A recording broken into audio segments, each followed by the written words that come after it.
ചേട്ടന്റെ മുഖത്തൊരു മ്ലാനതാ. എന്തു പറയാൻ, മുമ്പില് കല്യാണി സിൽക്സ് വന്നതോടെ എന്റെ കച്ചവടം പൂട്ടി. നീ തന്നെ പറ ടിൻഡു, എന്താപ്പ ചെയ്യ? ഒരൊറ്റ പണിയേ ഉള്ളു ചേട്ടാ, ചേട്ടന്റെ കടയുടെ പേര് മാറ്റാ. പേര് മാറ്റാനോ? ഒരു രക്ഷയില്ല. എന്റെ അച്ഛനിട്ട പേരാ ഡ്രീം എന്നത്. ചേട്ടന് പറ്റിയ പേര് തന്നെ. അതെന്താ? കച്ചവടം ഒന്നും ഇല്ലല്ലോ, ഫുൾ ടൈം ഡ്രീം ചെയ്യലല്ലേ. എന്താപ്പ ചെയ്യ? ചേട്ടൻ എന്തായാലും കടയുടെ പേരൊന്ന് മാറ്റേണ്ടി വരും. എന്നാ പ്രശ്നമൊക്കെ തീരുവോ? അത് ഗ്യാരണ്ടിയാ. കല്യാണി സിൽക്സിന്റെ കസ്റ്റമേഴ്സ് മുഴുവൻ ഇവിടെ ഉണ്ടാവും. ചേടാ, അതെങ്ങനെ? ഇപ്പൊ ചേട്ടന്റെ കടയുടെ പേരെന്താ? ഡ്രീം. അതൊന്ന് മലയാളത്തിലാക്കിയാ മതി. അപ്പോ സ്വപ്നമെന്നോ? അത് തന്നെ. കല്യാണി സിൽക്സിന്റെ പരസ്യം കണ്ടിട്ട് എല്ലാരും ഇങ്ങോട്ട് തന്നെ വരും. അതെങ്ങനെ? അങ്ങോട്ടൊന്ന് നോക്ക്.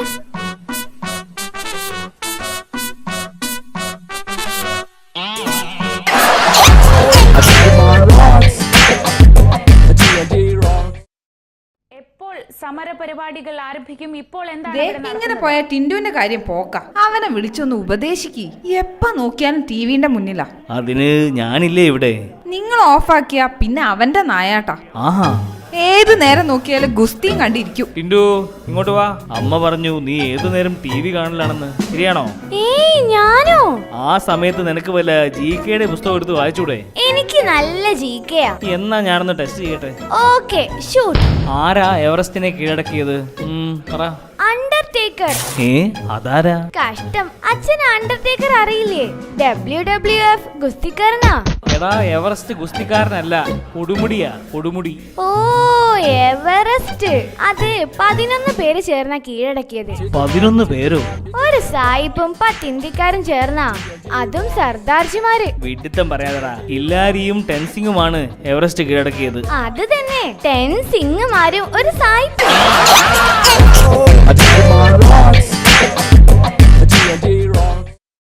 എന്താ ദീപു, മുഖത്തൊരു സന്തോഷം? ഞാനൊരു സ്വപ്നം കണ്ടു. അത് നല്ലതാ. എപ്പോഴും സ്വപ്നം കാണാൻ നമ്മുടെ അബ്ദുൽ കലാം പറഞ്ഞിട്ടുണ്ട്. അതുകൊണ്ടാവും എല്ലാ പീരീഡും നീ കിടന്നുറങ്ങുന്നത്. അല്ല, എന്ത് സ്വപ്നമാ നീ കണ്ടത്? അതൊക്കെ ഉണ്ട് മോനെ. ഞാൻ സ്വപ്നത്തിൽ കണ്ടത് മിക്കതും നടന്നിട്ടുണ്ടടാ. ഓഹോ, നീ കഴിഞ്ഞ പരീക്ഷയ്ക്ക് എല്ലാത്തിനും പൊട്ടുമെന്ന് ഞാൻ സ്വപ്നം കണ്ടതാ. ഫലിച്ചില്ലേ? ആ കാര്യം എനിക്ക് സ്വപ്നം കാണാതെ തന്നെ അറിയാം. ഞാൻ ഇന്നലെ രാജാവായിട്ട് വാഴുന്നതാ സ്വപ്നം കണ്ടത്, അതും പുലർച്ചയ്ക്ക്. അതിനെന്താ? എടാ, പുലർച്ചയ്ക്ക് കണ്ട സ്വപ്നം ഫലിക്കുമെന്നാ. നീ രാജാവോ? പോരാത്തതിന് ഞാൻ അന്നദാനവും കൊടുക്കുന്നുണ്ടായിരുന്നു. അത് ശരി, ഇപ്പം കാര്യം പിടികിട്ടി. എന്തു കാര്യം? തലപ്പാവ് വെച്ചിട്ടല്ലേ നീ നിന്നെ കണ്ടത്? അതെ. പിന്നെ അന്നദാനവും നടത്തിയല്ലേ? സംഗതി പിടികിട്ടി. എന്ത്? ഇന്ത്യൻ കോഫി ഹൗസിലേക്ക് ഒഴിവുണ്ടെന്ന് പത്രത്തിൽ കണ്ടപ്പോ ഇത്രയും വിചാരിച്ചില്ല.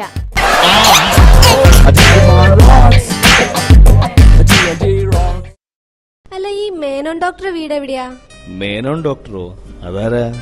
ജംഗ്ഷനില് പുതുതായി വന്ന കുട്ടികളെ നോക്കുന്ന ഡോക്ടറാ. ആ, ശരിയാ. ജംഗ്ഷനില് വടത്തോട്ട് തിരിഞ്ഞൊരു അമ്പലമുണ്ട്, അവിടെയാ. ഇവനെ കാണിക്കാനാണോ? അതെ, എന്റെ മോനാ, ഓമനക്കുട്ടൻ. ഒറ്റ മോനാ. മതിയിലോ? ഓമനക്കുട്ടനെ നല്ല ഓമനയാ. മോന്ത കണ്ടാ മതി. ഒരു ലക്ഷണം കെട്ട ചെക്കനല്ലേ? ഒരു കാട്ടുമാക്കാന്റെ മോന്ത അല്ലേ? ആരാ നിങ്ങൾ കാട്ടുമാക്കാൻ വിളിച്ചത്? ഞാനല്ല, ഇയാളാ നിങ്ങളെ മോനെ അങ്ങനെ വിളിച്ചേ. സാമദ്രോഹി. ആഹാ, അത്രയ്ക്കായോ? കള്ളക്കളവൻ. ഞാൻ മാനനഷ്ടത്തിന് കേസ് കൊടുക്കും. മോനെ, ഏതാ ഈ മേനോൻ ഡോക്ടർ വീട്? ദേ ആ കാണുന്നതാ. ഏതാ കവലയിൽ നിൽക്കുന്ന ജുബക്കാരൻ കളവൻ? അത് റപ്പായിച്ചിട്ടനാ. അയാൾ എന്റെ മോനെ കാട്ടുമാക്കനെന്ന് വിളിച്ചു. ആഹാ, അത്രക്കായോ? കുട്ടികളെ ഇങ്ങനെയൊക്കെയാ വിളിക്കുന്നത്? കഷ്ടം തന്നെ. അയാളെ ഞാൻ വെറുതെ വിടില്ല. ആദ്യം ഞാനൊന്ന് ഡോക്ടറെ കാണിക്കട്ടെ, എന്നിട്ടാവാൻ ബാക്കി. ആന്റി ഒരു കാര്യം ചെയ്യ്, ഡോക്ടറെ കണ്ടുവരുന്നത് വരെ ഈ കുരങ്ങന്റെ കുട്ടിയെ എനിക്ക് കളിക്കാൻ തരുമോ? അല്ല, ഇതിന്റെ വാലെവിടെ?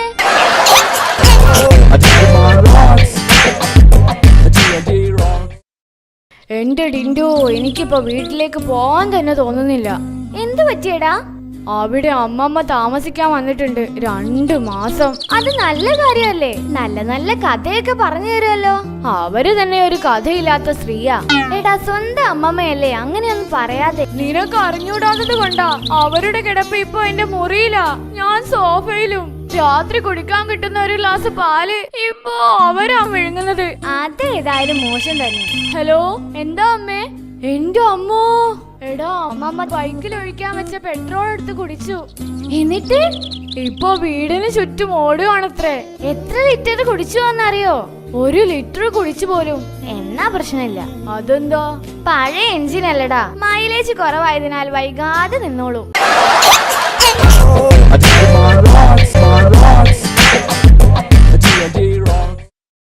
എന്നാലും ബ്രിട്ടീഷുകാരെ എത്രയോ നല്ല കാര്യങ്ങളൊക്കെയാ ചെയ്തിട്ട് പോയതല്ലേ.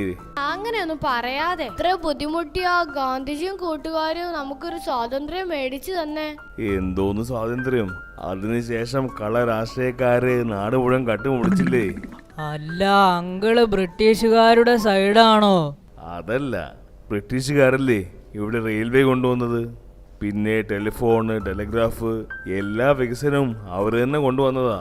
അത് അവരുടെ ആവശ്യങ്ങൾ പെട്ടെന്ന് നടക്കാൻ വേണ്ടിയാ. നമ്മളോട് സ്നേഹം ഉണ്ടായിട്ടൊന്നുമല്ല.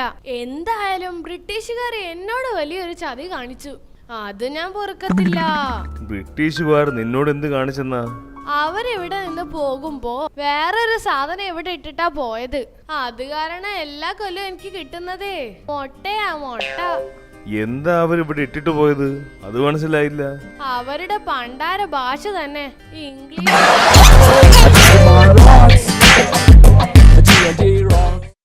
അല്ല ശശി, വെക്കേഷൻ എവിടെയും പോയില്ല അല്ലേ? ഇല്ല മാഷേ, ഇതുവരെ പോയില്ല. ഭാര്യയാണെങ്കിൽ കയറ് പൊട്ടിക്കുക. എന്റെ സ്ഥിതി അത് തന്നെയാ.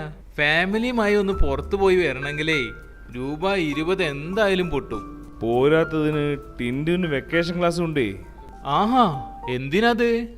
എന്താ അത്? കണക്ക് എളുപ്പമാക്കുന്ന ഒരു സംഗതിയില്ലേ, അക്കാ ബസ്സോ? എടോ അബാക്കസ്, കൊറേ കാശായിട്ടുണ്ടാവുമല്ലോ.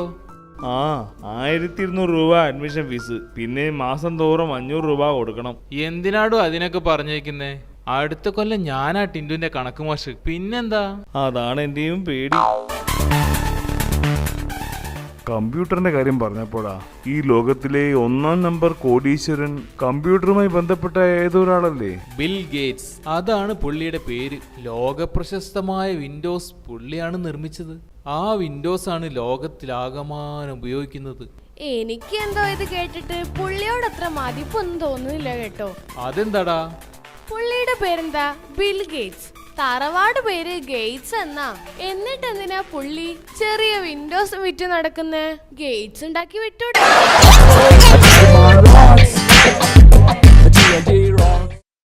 എങ്ങോട്ടാ രാവിലെ തന്നെ? ഞാനും ദീപവും ഡുണ്ടും കൂടി ഒരു ചെറിയ പിക്നിക് സംഘടിപ്പിച്ചു. അപ്പോ ഭക്ഷണമെല്ലാം? ദീപു കട്ട്ലറ്റ് കൊണ്ടുവരും, ഡുണ്ടു സമൂസയും, എന്റെ വക ജ്യൂസാ. ശരി, പോയി വാ. അയ്യോ, ഞാൻ ജ്യൂസ് എടുക്കാൻ മറന്നുപോയി. ഇതാ അവന്റെ പ്രശ്നം. പോയി എടുത്തോണ്ട് വാ. വേഗം പോയി വാ. അരമണിക്കൂർ കൊണ്ട് നിന്റെ വീട്ടിലെത്തുമല്ലോ. ഞാൻ വരുന്നത് വരെ നിങ്ങൾ കട്ട്ലറ്റും സമൂസയും തൊട്ടുപോയരുത്. ഇല്ല, നീ ജ്യൂസ് കൊണ്ടുവരുന്നവരെ ഞങ്ങളിത് തൊടില്ല. എടോ, പെട്ടെന്ന് പോയി വാ. ഞാൻ വന്നിട്ട് എണ്ണ നോക്കും. ഇവനിത് എവിടെ പോയി? സമയം ഉച്ചയായല്ലോ. അരമണിക്കൂർ മതി വീട്ടിൽ പോയി വരാൻ. ഇവനെന്താ ഇങ്ങനെ വൈകുന്നേ? ദൈവമേ, വയറ് കത്തുന്നു. എന്തൊരു വിശപ്പാ. ഇവൻ എവിടെ പോയി തൊലഞ്ഞു? ഇവൻ പോയിട്ടിപ്പോ 8 മണിക്കൂറായി. സന്ധ്യയാവാൻ പോണു. ഞാനിപ്പോ വിശന്ന് ചാവും. ഏതായാലും പിക്നിക് കൊളമായി. ഞാൻ എന്തായാലും സമൂസ എടുത്ത് തിന്നാൻ പോവാ. ഞാൻ കട്ട്ലറ്റും.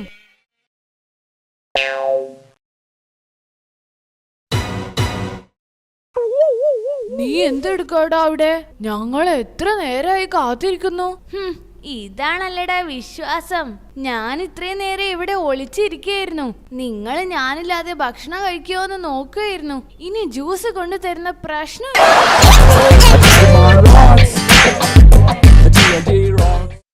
നീ അറിഞ്ഞോടാ, എന്റെ മകൻ ജോണിക്കുട്ടി ജപ്പാനിന്ന് വന്നു. ആണോ? കാണാൻ ഞാൻ വരുന്നുണ്ട്. മക്കളും ഉണ്ട്. ആണോ?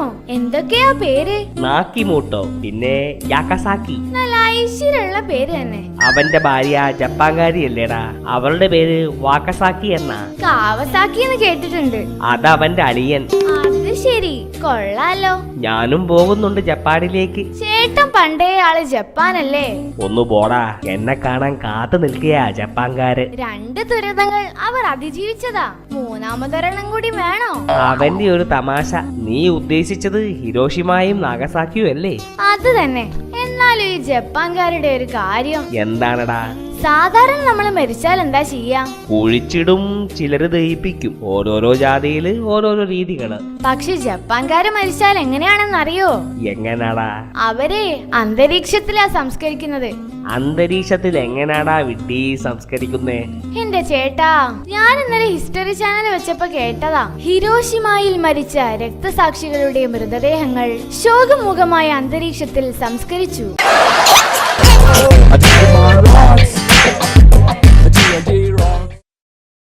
അച്ഛനെ നോക്കി നമ്മുടെ തോമാച്ചൻ നടക്കുന്നുണ്ടേ. ദൈവമേ, കാലമാടൻ ലാൻഡ് ചെയ്തോ? ഇപ്പൊ ഒന്ന് കാണണം, കണ്ട പേടിയാവും. അവൻ പണ്ടേ അങ്ങനെയാ, കണ്ടാലൊരു ഘടോൽക്കച്ചനാ. അച്ഛൻ എത്ര കാശ് കൊടുക്കാനുണ്ട്? വെറും 20,000 രൂപ. എന്നാലത് കൊടുത്തൂടെ? കയ്യില് വേണ്ടേ? നിനക്കറിയാലോ, അച്ഛന്റെ കയ്യില് 10 പൈസ ഇല്ല. അച്ഛനാണത്രേ അച്ഛൻ. ദൈവമേ, തോമാച്ചനല്ലേ വരുന്നത്? ആ ശശി, തരാനുള്ളത് ഓർമ്മയുണ്ടല്ലോ. അല്ല, നീ എനിക്ക് എത്ര തരാനുള്ളത്? 20,000 രൂപ. തോമാച്ച, സ്വൽപ്പം ടൈറ്റാ, പെട്ടെന്ന് ശരിയാക്കി തരാം. ഇത് പണ്ട് പപ്പു പറയുന്ന പോലെ ഇപ്പൊ ശരിയാക്കി തരാന്ന് പറഞ്ഞിട്ട് കാര്യമില്ല. എപ്പൊ ശരിയാക്കി തരും? ഫെബ്രുവരി ആവും. അയ്യടാ, ഫെബ്രുവരിക്ക് ഇനി 2 മാസം ഇല്ലേ? എനിക്ക് അടുത്ത ആഴ്ച കിട്ടണം. എങ്ങനെയും ജനുവരി വരെ. അപ്പോഴേക്ക് എന്തായാലും ശരിയാക്കി തരാം. ഒരു രക്ഷയില്ല, ഒരാഴ്ച പറ്റൂല തോമാച്ച. ശരി ശരി, ഞാനൊരു ഫേവർ ചെയ്യാം. വേറൊരു രക്ഷയുമില്ലേണ്ടാ. താനിപ്പോ 10,000 താ, ബാക്കി ഞാനങ്ങ് മറന്നേക്കാം, പോരെ? പക്ഷെ 10,000 എനിക്ക് ഇപ്പൊ കിട്ടണം. അപ്പോ ഒരു പകുതി ചേട്ടൻ മറന്നല്ലേ? അതെ. എന്നാലൊരു കാര്യം ചെയ്യാച്ചാ, അച്ഛനും ബാക്കി പകുതി 10,000 രൂപ അങ്ങ് മറന്നു കളാ. പ്രശ്നം സോൾവ് ആയല്ലോ.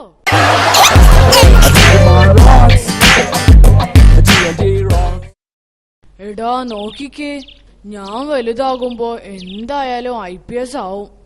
IPSോ? നീയോ? എന്തേ ഒരു പുണ്യം, ഞാനൊരു സംഭവമാ. നിനക്കറിയാഞ്ഞിട്ടാ. നീ ഭയങ്കര സംഭവമാണല്ലേ. പക്ഷേ പോരാ. അതെന്താ പോരാത്തത്? ബുദ്ധി മാത്രം പോരാ മോനെ, കൂർമ്മ ബുദ്ധി വേണം. കൂർമ്മ എന്ന് പറഞ്ഞാൽ ആമയല്ലേ? ആമയ്ക്ക് എവിടുന്നാടാ ബുദ്ധി? ഓ, ഞാൻ ഉദ്ദേശിച്ചത് സാധാരണ ബുദ്ധി പോരാ, കുറച്ച് കൂടുതൽ വേണമെന്ന്. എന്നെ പോലെ. നിന്നെ പോലെ ആണെങ്കി വേണ്ട മോനെ. നമുക്ക് നോക്കാം ആർക്കാ IPS കിട്ടുന്നതെന്ന്. ആയിക്കോട്ടെ, ഞാനൊരു ചെറിയ സംഭവം ചോദിക്കും. ഓക്കെ, ഈ സഞ്ചി കണ്ടോ? ഇതില് കുറച്ച് ആപ്പിളുകളുണ്ട്. എത്രയാണെന്ന് നീ പറയണം. ഇതാണോ ഈ IPS ചോദ്യം? നീ തോക്കി കയറി വെടിവെക്കാതെ ആലോചിച്ച് ഉത്തരം പറ. അത് പറ്റില്ല അല്ലേ? എടാ, എന്നെ പോലെ ഷാർപ്പായിരിക്കണം, എന്നാലേ പറയാൻ പറ്റൂ. ഞാൻ ശരിക്കും പറഞ്ഞാ നീ എനിക്ക് എന്ത് സമ്മാനം തരും? ഓക്കെ, നീ എണ്ണം ശരിക്കും കൃത്യമായി പറഞ്ഞാൽ ഈ സഞ്ചിയിലുള്ള മൊത്തം 8 ആപ്പിളും ഞാൻ നിനക്ക് തരും, പോരെ?